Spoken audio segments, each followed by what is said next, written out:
Ok, muy bien. Entonces vamos a lo que es nuestra segunda presentación sobre un aspecto importante como lo es la sombra.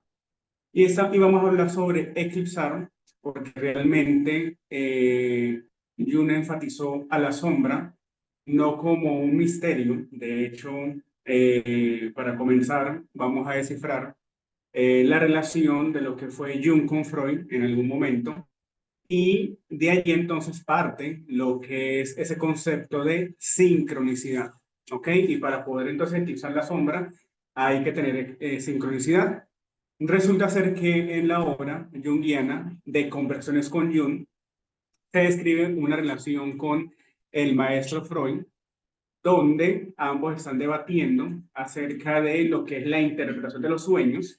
De hecho, en la obra freudiana de la interpretación de los sueños, Freud intenta interpretar un sueño a Jung cuando están en un barco hacia la Convención de Viena. A Freud se le cae una polilla, una pequeña mariposa en el café, donde más adelante se da cuenta y Freud le pregunta a Jung que si eso era casualidad, que si eso era realmente el hecho de que la polilla había caído sobre su café. Freud, obviamente, como autor de lo que era la interpretación de los sueños, o esperando interpretar el sueño, le había preguntado a Jung que si esto era casualidad. De ahí entonces, a partir de ese evento, Jung no solamente crea la sincronicidad, sino crea el concepto de teleología. Y la tele es esa energía, es precisamente que pendula lo que es esa parte. Freud le pregunta a Jung qué quiere decir ese evento de caer la polilla en el café. Jung le dice que realmente en algún momento la noticia de algún familiar fallecido llega y precisamente 2 días después a Freud le llega un telegrama que su tío había muerto. De allí es donde se separan o la relación de Jung con Freud realmente se distancian porque al maestro o lo que es el autor de la interpretación de los sueños, su discípulo Jung por primera vez está interpretando un sueño o está interpretando un evento. De allí entonces a Freud no le gusta y precisamente hay 3 momentos en el cual el gran psiquiatra, neurólogo Jung rompe las barreras y trasciende la psicología. El primer aspecto donde Jung trasciende la psicología es el complejo de Electra. ¿Sí? Realmente hasta donde Freud habría propuesto era el complejo de Edipo. ¿Sí? Aquel mito de Edipo Rey donde la niña, donde el niño se enamora de su padre, pero ahí Jung contradice a Freud y le dice así como que, bueno, o sea, tú eres realmente quizás un tanto machista, estás colocando siempre el protagonismo del hombre hacia lo que es su mamá, una relación edípica, porque entonces no proponer el complejo de Electra. Y el complejo de Electra es donde también entonces la niña siente ese afecto hacia su papá por primera vez entonces, antes de 1900, si realmente era un hecho fortuito o era una gran hazaña darle protagonismo también a lo que era la niña, a su padre. Ese fue el primer evento que trascendió lo que era todo lo que era la psicología analítica y la junguiana, que es una psicología profunda. El segundo evento que trasciende, entonces, aparte del complejo Electra, es el concepto de sincronicidad y el concepto de teleología. ¿Ok? Y cuando hablamos de tele, es porque se va tejiendo, se va pendulando esa energía y nada va a ser casualidad. ¿Sí? Hay una causalidad, hay una conexión entre esa tele, ¿ok? Son esas casualidades que se conocen con un propósito. Y la sincronicidad realmente entonces es cuando dos personas están sincronizadas. ¿Sí? En la conferencia pasada hablaban de la sexualidad y para ver sexualidad tiene que haber sincronicidad. Y la tercera, que es donde vamos a entrar de lleno, es la sombra. ¿Ok? Hasta ahora, en cuanto a lo que era Freud, realmente el inconsciente era algo misterioso. ¿Sí? El inconsciente era la profundidad de ese iceberg. El inconsciente era una angustia oceánica, como la llamaba también lo que era Lacan, ¿sí? Esa angustia oceánica, esa profundidad del mar, era el inconsciente, esa profundidad del iceberg. Pero aquí entonces Jung, al proponer lo que es la sombra, le da ese protagonismo de que la sombra no es buena, ni la sombra es mala. Realmente la sombra es la sombra, ¿sí? No hay como una sombra satanizada, no hay como una sombra oscura, ¿sí? Simplemente la sombra es algo que nos lleva entonces a eclipsar. Y desde ya, para hablar de la sombra, vamos a imaginar entonces un eclipse de luna.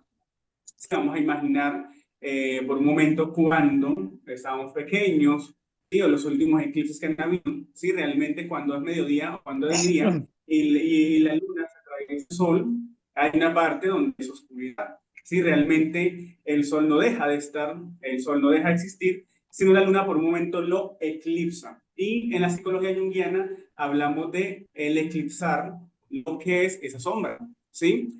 Y realmente entonces vamos a hablar hoy de cómo lograr, o vamos a explicar hoy de qué es la sombra, ¿sí? Entonces, bien, la sombra realmente tenemos, ¿sí? Que la sombra es un concepto creado por Jung a partir de los sueños que él había tenido desde muy pequeño, ya para los 6 años.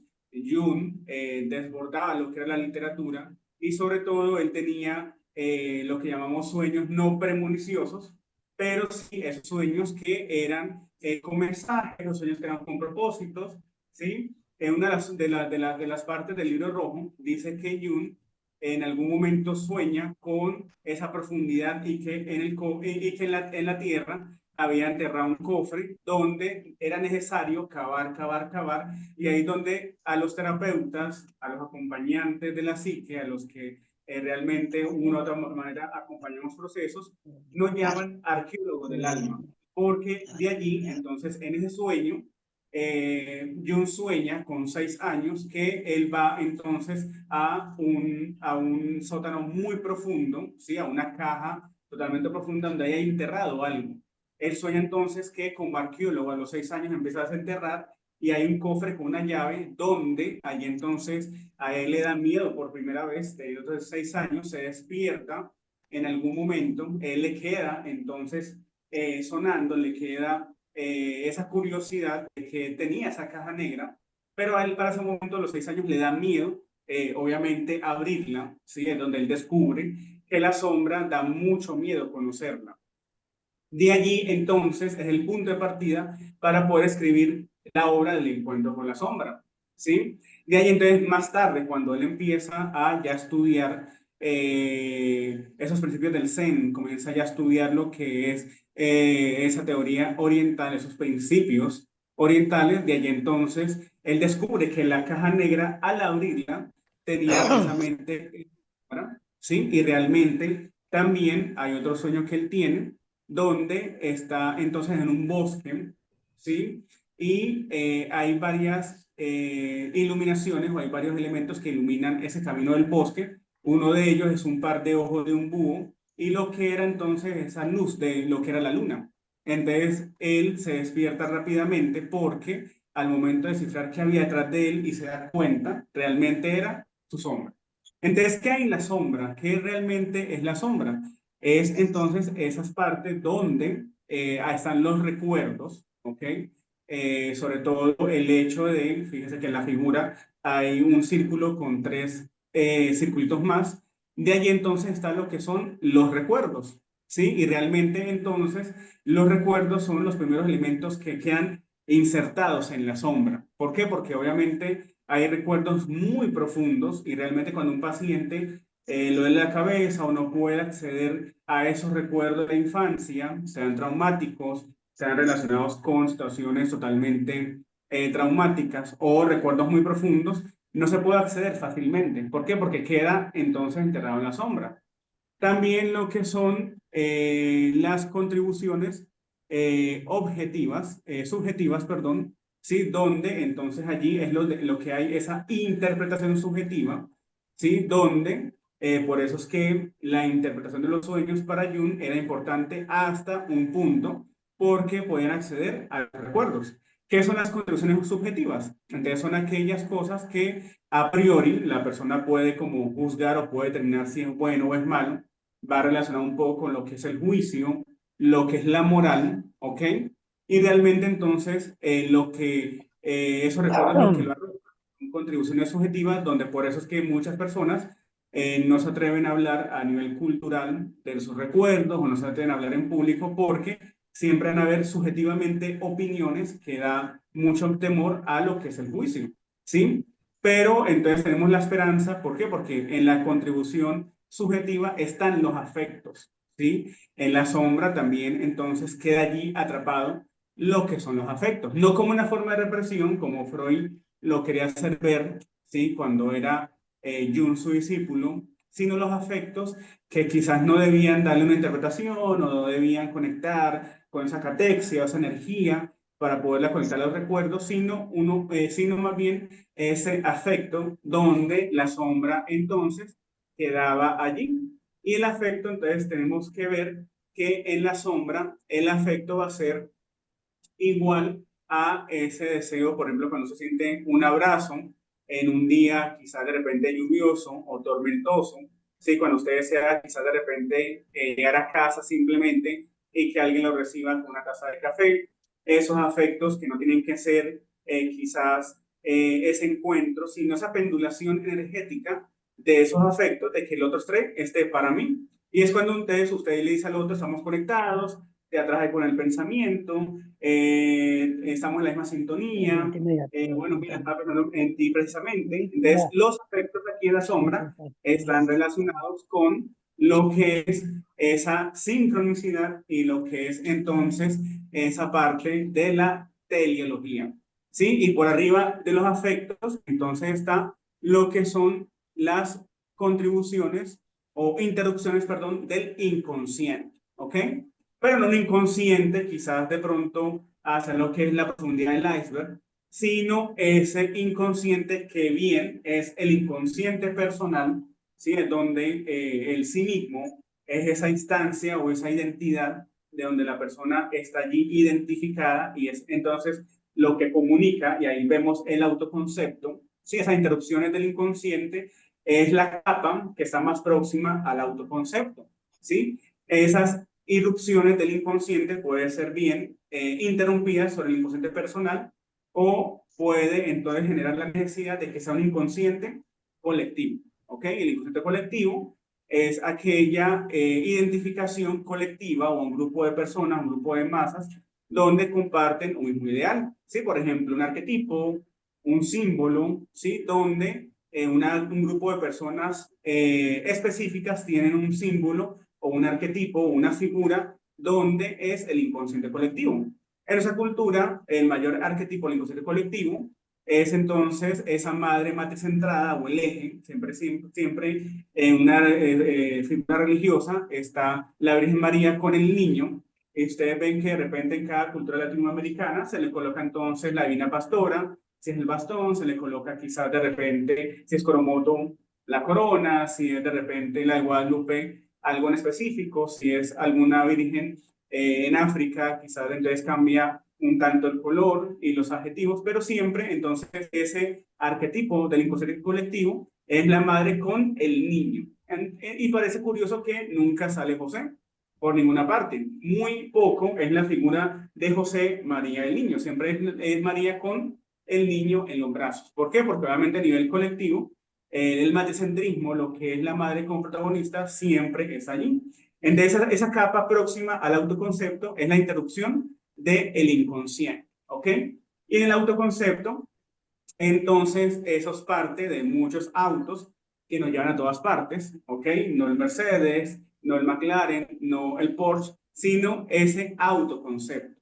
Y la gente, quizás de repente al escuchar autoconcepto, es algo muy profundo, pero simplemente es cuando se le pregunta a la persona, bueno, cuéntame cómo te defines a ti mismo, ¿sí? ¿Cómo te describes ante una persona? Y la persona siempre te dice las cosas buenas o las cosas malas. O te dice así como que, bueno, lo positivo o lo negativo. Y el autoconcepto siempre entonces tiende a ser categorizado o tiende a sectorizarse si es bueno o es malo. Entonces aquí vamos a aprender que para Jung la realidad psíquica de cada persona es un principio de la psicología junguiana. La realidad psíquica es la realidad para él y más nada. Si para usted la realidad psíquica quizás de repente es su verdad o una realidad psíquica, puede ser que quizás para usted el hecho de, por lo menos, a ver, como decía en la conferencia pasada, de repente un beso tántrico, quizás el hecho de conectar hacia una sexualidad mucho más hacia el templo, hacia lo sagrado, para esa persona es su realidad psíquica. Y esa interrupción entonces del inconsciente, obviamente no es juzgada, sino es vista como algo que ni es bueno ni es malo, sino es su realidad y tiene que ser así. Entonces, el autoconcepto parte de simplemente la pregunta, ¿cómo te defines a ti mismo o cómo te describes? Una pregunta muy existencial, ¿sí? Diríamos de repente más allá de la filosofía. Para Jung es un concepto o es una instancia muy profunda, ¿sí? El autoconcepto no es fácil de poder descifrar. Es todo lo que hay contenido en el autoconcepto y que la persona no puede procesarlo, no puede en toda esa gama o esas capas que vemos allí en la figura, no puede sostener esa parte, ese autoconcepto va a la sombra, va a esa parte que nadie se atreve, como Jung en ese sueño, a abrir el cofre, esa profundidad del autoconcepto que no procesamos y que no somos conscientes para ese momento, va hacia lo que es la sombra.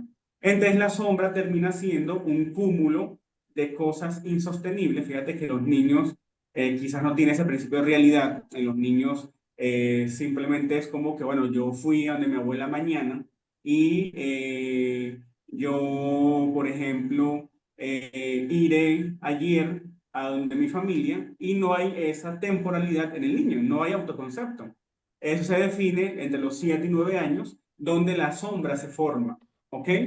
Y de allí entonces, en el encuentro con la sombra, Jung parte o nos invita a poder primero internalizar y poder reconocer nuestro autoconcepto. Y en terapia vemos en muchos consultantes, acompañados, que no saben cómo definirse, ¿sí? Las cosas buenas o las cosas malas. ¿Por dónde empiezo? ¿Por lo negativo o por lo positivo? O tú ves también que mucha gente va hacia lo bueno, hacia lo que culturalmente hay, y la persona te dice, bueno, yo soy muy bueno, yo soy de repente excelente en lo que hago, yo nunca fallo, cero errores. Y de ahí entonces vamos a hablar de algo muy importante, que el autoconcepto, entonces allí se va inflando, ¿sí? El autoconcepto. Entonces, allí en ese funcionamiento de la sombra, fíjate que si no la manejamos bien, hay un inflamiento del ego, ¿sí? Te fíjense, el ego es en realidad malo o bueno. Fíjate que culturalmente cuando una persona tiene ego es porque, bueno, obviamente se cree la mamá de Tarzán,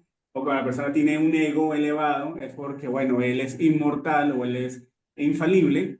Pero aquí estamos hablando del ego, no del inflamiento, sino el ego como una entidad del sí mismo. ¿Sí? Es importante tener ego en la vida, por supuesto, ¿sí? Y no es un ego sano, no es un ego bueno, simplemente el autoconcepto se va transformando en ese ego. Y ese ego, llámese el sí mismo, llámese la persona, llámese el self, llámese en español el sí mismo, pero el ego es necesario. ¿Ok? ¿Qué pasa? Cuando la persona no conoce la sombra o cuando la persona no se abre a entonces evaluar su sombra, cuando la persona tiene un encuentro con la sombra, no tiene entonces esa parte de poder aceptarla, ahí viene la inflamación del ego, ¿sí? Y de allí entonces nos vamos, y fíjate que el sí mismo siempre va a estar, vamos a imaginarnos que es un juego de tronos, ¿ok? Es un juego entonces de Guerra de Tronos, como la película, y realmente siempre, fíjate que él en el sí mismo siempre va a haber como esa Guerra de Tronos, va a haber entonces muchos arquetipos que van a querer darle un golpe de estado, van a querer destronar a ese sí Cuídate, mismo, papito. a ese ego, Una ¿sí? amiga por acá de De que vamos a los imaginar tipos un juego de compiten tronos, niña una o batalla bonita. campal, donde el sismo quieren ser desplazado, donde el Lo sismo compra Colita. quieren darle como un golpe de Ujú, estado al sí mismo, Así. quieren entonces ujú. por un momento desplazarlo.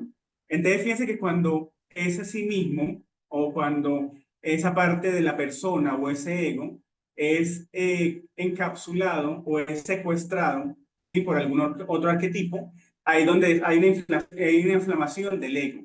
¿Por qué? Porque obviamente ahí entonces en el arquetipo está entonces el arquetipo del héroe, el arquetipo quizás de repente de la sombra, el arquetipo, entonces es como esa parte y ahí vemos la imagen de cuál entonces cara me pongo, porque cuando el sí mismo o el ego se desplaza, es ahí en donde entonces somos nosotros mismos, nos esforzamos por ser alguien más porque un arquetipo tomó ese lugar, le dio un golpe de estado a la persona, al sí mismo, y ahí ocurre la inflamación del ego. Y entonces allí la sombra empieza a eclipsar lo que es entonces el sí mismo. La inflamación del ego es tanta que la sombra alcanza a cubrirlo solamente, ¿sí? Entonces, cuando la sombra toma poder y la inflamación del ego, hay cuatro elementos importantes donde la sombra, si no tenemos un encuentro con ella, si no la procesamos, si no la sobrellevamos, puede entonces hacernos una mala jugada. El primer elemento es los puntos ciegos. Y allí es donde entonces en la sombra empezamos a ver aquellas cosas que quizás nos habíamos confiado en algún momento que no saldrían, ¿sí? Quizás de repente si hubo alguna herida narcisista o si hubo quizás alguna decepción o si hubo quizás algún desplante y sobre todo lo que es la decepción, lo que es la tradición, en esos puntos ciegos empiezan a verse claramente. ¿Por qué? Porque obviamente la inflamación del ego hace que la sombra también alumbre, es como un eclipse donde los puntos ciegos empiezan a salir. Entonces allí, por ejemplo, me doy cuenta o me decepciono fácil de que, por ejemplo, repito patrones donde quizás todas mis parejas se parecen, o repito patrones donde todas las amistades las reciclo y no sirven para mucho. Allí de repente reciclo muchos conocidos que no me suman ni quizás de repente me hacen bien. Y esos puntos ciegos entonces son llenos de elementos, de cosas que no me suman porque no quiero verlos. ¿Sí? Entonces de allí es cuando la persona quizás de repente compra amistades o la persona quizás para no sentirse sola y sentirse acompañada, empieza a rodearse de personas que no le suman. Entonces, esos puntos ciegos hay que tratarlos. ¿Y cómo se trabajan? Entonces, primero es reconociendo que realmente si no tengo un encuentro con la sombra, si no me atrevo a alumbrarla, si no me atrevo a mirarla, ¿sí? No una sombra peligrosa, sino una sombra con lo que es, esos puntos ciegos van a ser iluminados y como están ciegos, es como si la persona pasara en un cuarto oscuro muchos días y saliera la luz, me van a encandelillar de buenas a primeras y de ahí entonces puntos ciegos no me van a dejar ver qué realmente hay conmigo. Sí, entonces me van a encandelillar, ¿por qué? Porque no hago conciencia, pero si acepto los puntos ciegos, si acepto que reciclo gente, si acepto que de repente repito patrones en las parejas, si acepto que de repente en algún momento tengo miedo a la figura de autoridad, si acepto quizás de repente que los puntos ciegos, mi sombra los hace ver, entonces de allí puedo alumbrar. Es alumbrar la sombra, es poder reconocer también, no es el lado negativo, pero sí hacer consciente de eso. En clínica llamamos conciencia de enfermedad. En la parte junguiana llamamos entonces esos puntos ciegos por el alumbramiento en la sombra. El segundo punto que tenemos allí cuando la sombra nos echa broma o empieza a funcionar es la sensación de distanciamiento. ¿Por qué? Porque obviamente como la imagen, quizás ya usamos caretas repetidas, tenemos barajitas repetidas, quizás de repente es como que, bueno, o sea, ya alumbré mi sombra, quedo desnudo, no sé qué colocarme, y de allí me empiezo a distanciar. ¿Y cómo me empiezo a distanciar? Entonces de allí no quiero quizás contactar con nadie, no quiero relacionarme con nadie, ¿sí? De ahí entonces la persona empieza a ver que el ego se hace notable, ¿sí? Ya no quieren estar con ella, ¿sí? Quizás de repente, bueno, pasa mucho en las disciplinas deportivas, pero también entonces empieza a ver que hay una sensación de distanciamiento por parte de los demás y de allí entonces yo me distancio porque mi ego inflado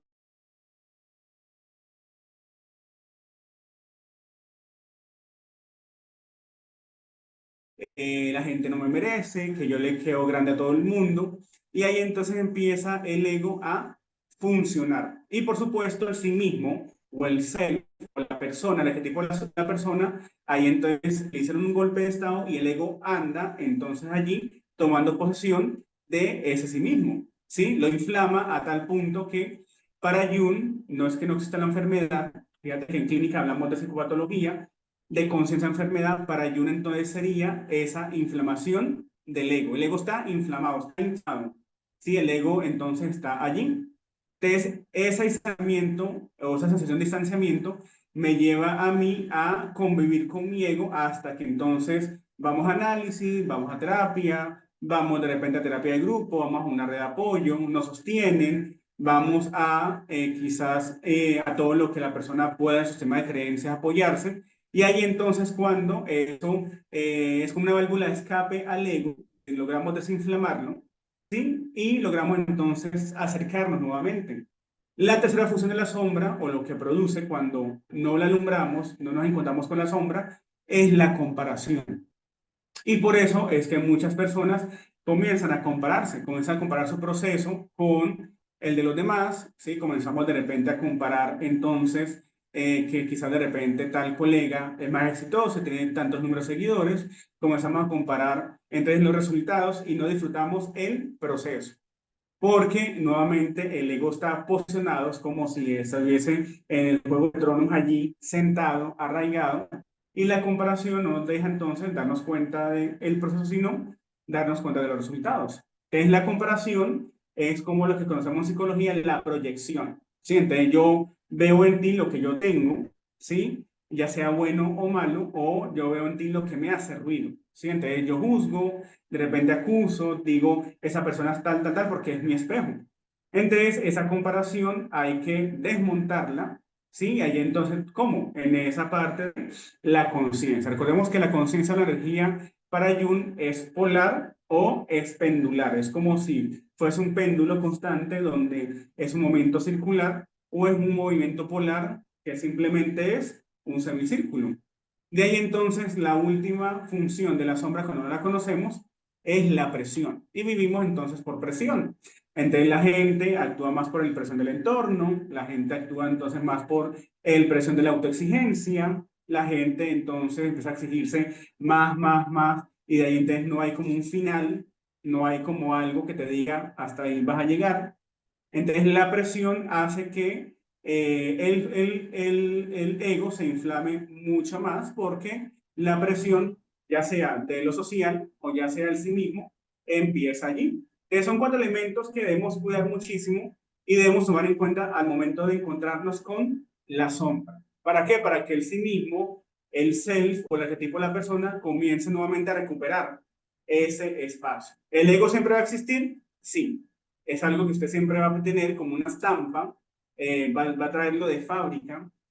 El ego es algo que es inevitable, así sea usted una persona muy humilde, o sea, quizás una persona muy filantrópica, sea una persona muy dada, sea de repente con buenas sombras, el ego siempre va a estar.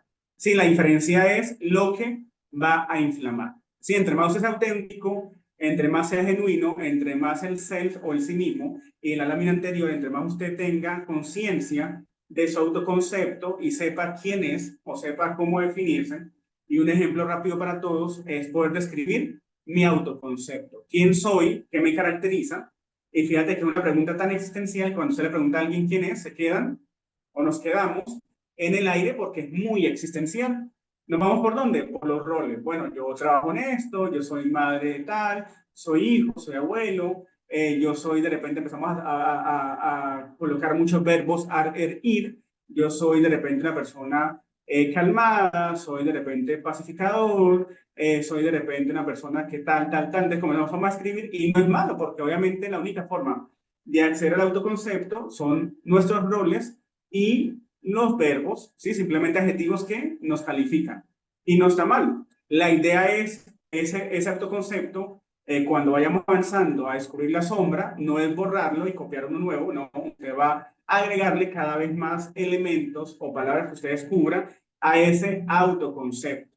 Y por lo general, la primera vez que pensamos quién somos, nos hacemos la pregunta de qué nos definimos, es posible que usted coloque tres palabras, ¿ok? Y diga, bueno, yo, mira, lo malo, lo negativo, bueno, esa energía negativa no la quiero, coloco simplemente tres palabras. Sí, consentidor, quizás de repente soy líder y soy auténtico, pero entonces la parte de la sombra te va a decir, faltan más cosas. Sí, entonces cuando usted en ese autoconcepto se va conociendo, la idea no es tachar y no eliminar el autoconcepto, sino agregar más cosas allí, y es un ejercicio que usted puede hacer a principio de año, puede hacer a mitad de año, como ahorita, y puede hacerlo en diciembre. Bueno, ese autoconcepto creció y hay elementos allí. Entonces, entre más usted conoce el autoconcepto, es probable que usted entonces ese ego lo tenga allí, ¿sí? Y ese sí mismo esté entronado, usted mismo en su self esté identificado. Entonces, ya una vez nombrando cómo funciona la sombra y cómo podemos entonces allí esos elementos manejarlos, vamos a lo que es el eclipse, la sombra y la conciencia, ¿sí? Y de allí entonces vamos a ver que la conciencia es como un sol que está allí en el diagrama. La conciencia es un eje que alumbra, entonces fíjate que la conciencia es trascendente, la conciencia despierta, la conciencia, vemos que una persona con una conciencia despierta es aquella que va más allá, se nota cuando nos relacionamos con una persona que tiene una conciencia despierta, que piensa más allá, que actúa más allá. Y fíjate que la conciencia va muy pegadita, ahí entonces eclipsada por el inconsciente personal, ¿ok? Entonces, en ese inconsciente personal pueden haber entonces esos complejos. Los complejos son cargas afectivas que están allí también. Fíjate que en los complejos, entonces, se comunican con los arquetipos. Entonces, fíjate, la conciencia va primero, ¿ok? Todos nacemos con esa capacidad o esa potencia de poder despertar la conciencia. Todos estamos allí, entonces, con esa capacidad de despertar la conciencia, de trascender a la conciencia. Por eso es que estos encuentros, esas conferencias, estas cumbres, todo lo que usted haga o todo lo que usted promueva, todo lo que usted aprenda en el despertar de la conciencia es válido, ¿sí? Fíjate que la conciencia sería ese sol, ¿sí? Donde entonces hay complejos a los lados. ¿Por qué? Porque entonces la conciencia va pegada al inconsciente personal. ¿Y qué hay en el inconsciente personal? Esos complejos. Complejos, por ejemplo, pueden haber infinidad de complejos, ¿sí? Complejo de inferioridad, complejo quizás de repente, no tanto el complejo de Edipo, que la gente habla sobre eso, de repente el complejo de superioridad, de inferioridad, el complejo quizás cuando la persona dice así como que, bueno, esa persona está complejada, ¿sí? O ahí entonces también están los afectos, están nuestros miedos, ¿sí? Y está entonces esa necesidad, por ejemplo, si la persona, y creo que van a hablar de Hermes, algunos arquetipos en las siguientes conferencias, pero entonces fíjate que el complejo, hay la necesidad de ese complejo transformarlo en arquetipo, ¿sí? Entonces fíjate que allí ese complejo cuando se transforma en arquetipo, ¿sí? Cuando lo exteriorizamos al inconsciente colectivo, cuando por ejemplo yo mi arquetipo me traslado a quizás de repente esa parte, y la mitología griega tiene muchos arquetipos, pero entonces fíjate que puede ser lo más conocido por Jung, el de la gran madre, el arquetipo del viejo sabio, el arquetipo del héroe, ¿sí? Mucha gente tiene complejo de ambulancia, recoge y recoge y de repente recicla amistades y ese complejo de ambulancia, entonces va recogiendo personas en el camino, pero es necesario entonces transformar ese complejo de ambulancia en arquetipo. ¿Y cómo lo transforma? El arquetipo entonces del héroe, es el héroe que quiere ser admirado, ese héroe que espera que le digan muy bien, ¿sí? Entonces allí ya con un ego desinflamado, ya con una conciencia plena, entonces no buscamos entronizarnos como unos héroes para que nos aplaudan, sino bueno, el camino del héroe va entonces hacia la individuación, que creo que es la conferencia siguiente, pero entonces nos quedamos con lo que es la conciencia, el inconsciente personal y el inconsciente colectivo. Sí, una conciencia plena, despierta, transpersonal, trascendental, se va a ver entonces el inconsciente personal y lo que se refleje al inconsciente colectivo, lo que se quiera ir hacia el arquetipo, que es una figura en el cual deseo identificarme en ese inconsciente colectivo, en ese grupo de personas que me rodea, entonces ahí entonces, no va a ser desde el ego, sino va a ser desde esa parte de la conciencia. ¿Ok?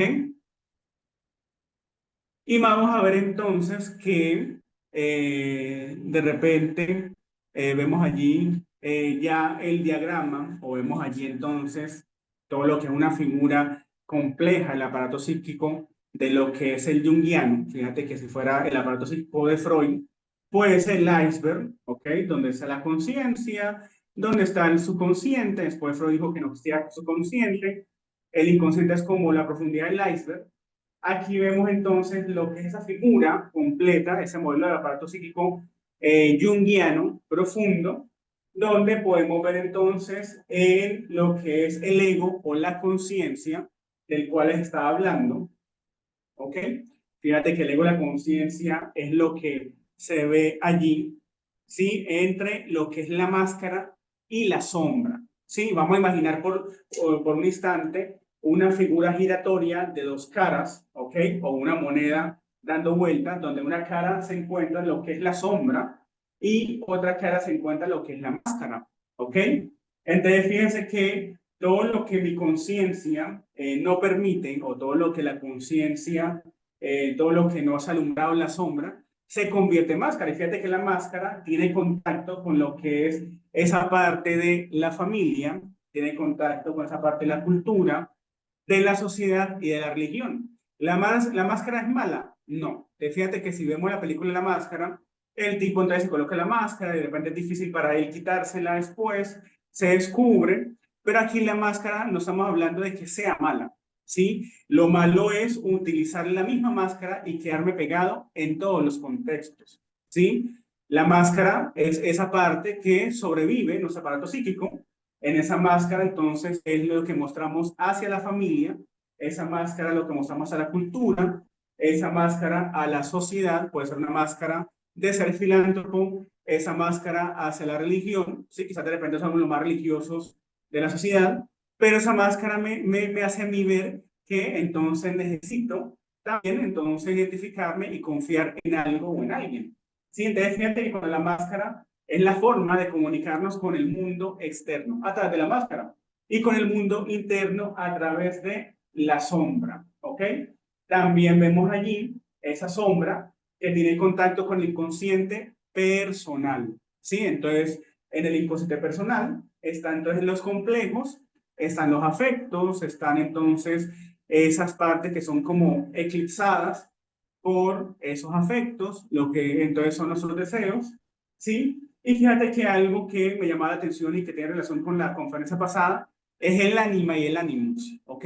Es un universo muy profundo, pero entonces la conferencia pasada explicaba que quizás de repente en lo que era el hombre la mujer el hombre, entonces fíjate que el ánima y el animus es entonces esa energía, ¿sí? De donde entonces la mujer tiene energía masculina y la energía y el hombre tiene energía femenina. Y hoy por hoy te encuentra material y hay gente que interpreta de que, bueno, tu energía masculina, energía femenina, y la pareja se refugia mucho en eso porque la mujer adquiere entonces la batuta del hogar y tiene energía masculina y entonces se domina el hombre y el hombre de repente ya no cambia un caucho, el hombre ya, entonces quizás de repente ya se reduce en la casa, pero más que eso, una de las formas más fáciles para poder entender el ánima y el ánimos es que entonces los roles pueden ser compartidos, sí, porque entonces no un hombre alzar el bebé, darle el tetero, cocinar, ¿ok? Obviamente no es que pierda su energía, pero como culturalmente son roles de la mujer, puede hacer eso, porque la mujer entonces no cambiar un caucho, sí, porque la mujer quizás de repente también no llevar la batuta de una empresa, porque la mujer entonces no estar embarazada y va al gimnasio y entrena y le ayuda a los hierros, sí, hoy por hoy entonces ambas partes no es cuestión de género, es cuestión de energía. Y de ahí entonces el ánima del ánimos vemos en la parte de abajo en la figura el inconsciente colectivo. Entonces allí son los arquetipos, ¿sí? Esas figuras que van a hablar más adelante, ¿sí? El arquetipo mayor, y fíjate que lo que se identifica allí es el self o el sí mismo. Entonces, que les hablaba de cuando se infla el ego. Entonces se infla porque obviamente en su contacto con el mundo exterior se va inflando el ego, se va acariciando el ego, va entonces la persona, ese ego creciendo, ¿ok? Allí en la parte social, pero se va olvidando el self como tal, ¿sí? Entonces, a través del inconsciente colectivo, ese self, fíjate que es parte final de la individuación, que es entonces la figura que está la flecha amarilla y va hacia arriba, se sale la estructura del aparato psíquico, y en la individuación, entonces, es la resolución del self. Fíjate que la individuación es el hecho, y recapitulando todo lo que decíamos anteriormente, fíjate que en la individuación el self se fortalece, en la individuación el autoconcepto se fortalece, en la individuación ya sabemos, entonces, quiénes somos y hacia dónde vamos, ¿sí? Y entonces en el viaje del héroe, que me van a hablar más adelante, fíjate que una de las resoluciones es la individuación, ¿ok? Y fíjate que entonces lo que son los sueños, los símbolos, quizás de repente la simbología que se utilicen, la necesidad de hablar a través de símbolos, están allí. ¿Por qué? Porque obviamente lo que es los sueños y los símbolos es la interacción o es esa unión del inconsciente personal y el inconsciente colectivo, ¿sí? Entonces, claro, obviamente los símbolos son los que nos unen a ese inconsciente colectivo, ¿sí? Por ende, identificarnos a través de figuras, de símbolos, y los sueños es más entonces también inspirado. Fíjate que el sueño es una resolución de lo que se no puede hacer en vida. La psique entonces resuelve, o la psique entonces elabora sueños para quizás en ese consciente personal darle un sentido. ¿Ok? Entonces el mundo externo hacia la máscara, el mundo interno hacia lo que es el inconsciente personal, ¿sí? El self es entonces esa parte del mundo interior y esa individuación. Entonces, ¿cómo podemos eclipsar o cómo podemos encontrar tener ese encuentro con la sombra? Entonces, la individuación, lo que es entonces el hecho de mantener el self para que obviamente no haya inflamación del ego, ¿sí? Poder conocernos a nosotros mismos en una conciencia plena, que obviamente es un proceso que es permanente, nunca termina, ¿sí? Y sobre todo, entonces, saber redirigir nuestra energía hacia la individuación, hacia el hecho de desmontar proyecciones, desmontar comparaciones y poder conocernos a nosotros mismos. Entonces, llévese esta estructura del aparato psíquico totalmente increíble, ¿sí? En nuestra formación junguiana se ve esos elementos uno a uno, parte a parte, ¿ok? De lo que es la sombra, de lo que es. Entonces, el resultado final es esta estructura psíquica junguiana, ¿ok? Entonces, obviamente, cuando hablamos de resolución de la sombra, que no es buena ni mala, es el hecho de que el self está allí entronado en nuestra identidad, en nuestra individuación, y es una parte entonces de poder irla conociendo. Sí, de repente en el camino o al comienzo haremos como cuando yo tuve ese sueño de lo que es el cofre, de lo que es esa parte profunda que nos da miedo abrirla, pero entonces para conocer la sombra es poder reconocer y poder empezar con el autoconcepto, ¿ok? Y el autoconcepto entonces traerá consigo mismo lo que es la autoestima, lo que es la autopercepción, lo que es entonces esa autoimagen, pero el autoconcepto es uno de esos autos que nos lleva a todas partes. Y para finalizar, los dejo con una frase icónica de Jung acerca de la sombra, ¿ok? Dice, la sombra es una parte de la personalidad que contiene todos los aspectos que una persona no desea reconocer o aceptar. Hasta que hagas consciente lo inconsciente, esta sombra dirigirá tu vida y lo llamarás destino.